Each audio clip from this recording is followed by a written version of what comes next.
I want to continue beating up the primary-based systems a bit more, so that there's absolutely no doubt in your mind that there really is a problem.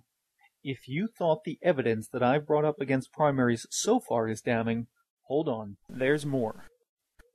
With primary elections as they are currently practiced in much of the United States, you don't actually have to be a member of a political party to vote in its primary, or the procedures for changing parties are very simple. So, you end up with situations where members of an opposing party strategically vote in your primary to elect the worst candidate in order to make their preferred candidate's chances in the general election better.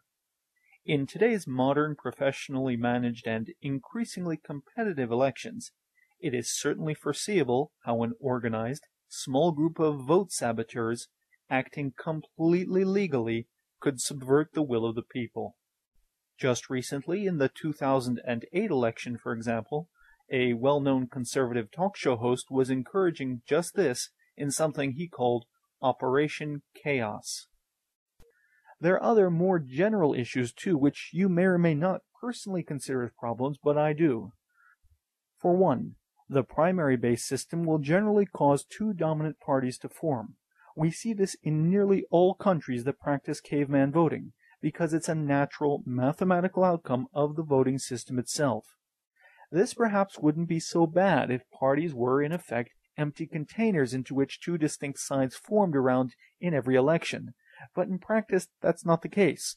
The party system, as you know, gives disproportionate power to unelected party insiders and the like.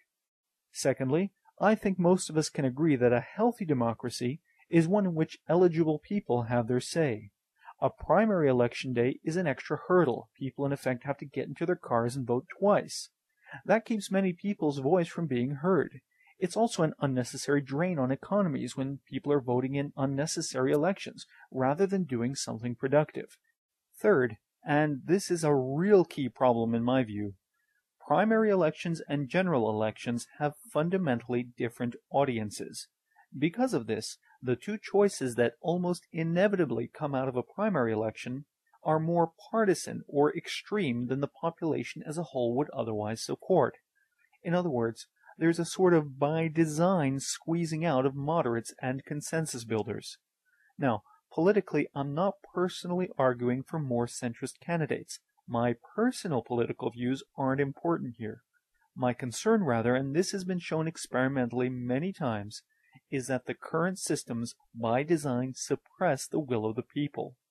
As we've increasingly seen in the USA in recent years, this has resulted in one party, who won by a relatively small margin, embarking on a much more partisan agenda than the election mandate, to say nothing of the true will of the people, would otherwise suggest. And finally, elections, whether general or primary, still tend to be done via the caveman system. This means that an unscrupulous candidate could secretly sponsor another candidate designed to siphon votes from his main rival. Putting aside thoughts of presidential elections for a moment, this scheme happens in real life embarrassingly often in smaller elections, especially in gubernatorial and mayoral primaries. Often, it's done quite subtly. The no-chance clone or siphon candidate often doesn't even know he's being used. So, you see where I'm going with this.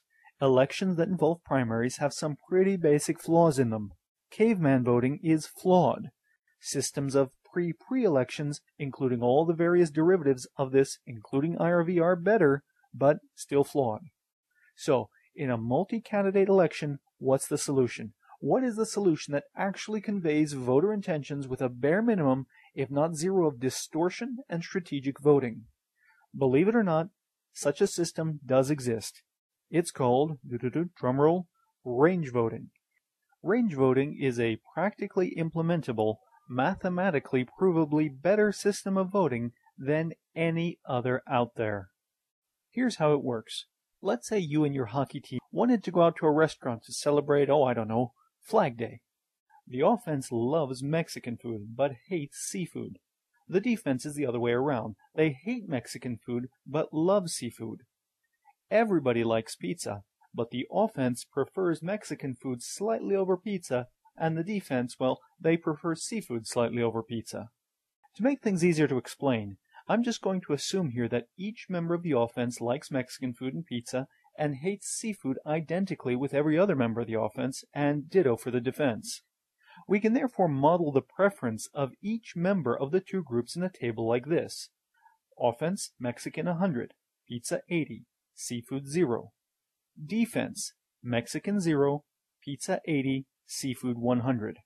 Where 100 means loves, 0 means hates, and in this case 80 translates pretty well to likes quite a bit, but not quite as much as 100. See, each person's preference exists on a range, such as from 0 to 100 in this case, for each choice. That's why this is called range voting. Notice how one person's total points to give is not limited by the number of options. In theory, somebody who hates every option could give every one a 0, and somebody who loves everything could give every option a 100. Assume for a moment that we have 11 offensive players and 10 defenders on our team. We compute a total score for each candidate food by adding the preference points assigned by each player for each option. Doing the math, we get Mexican 1,100, pizza 1,680, and seafood 1,000. Hey, guess what? We're going for pizza. We're going for pizza because it brings the maximum happiness to the team. This concept of maximizing happiness, or what economists call utility, is crucial and is a sign of a good democratic election that best serves the will of the people. Were we to use the caveman system of voting, we'd have 10 completely unhappy defenders, really unhappy. They'd have 0 happiness, even though they would have lost a head-to-head caveman election by only 1 vote.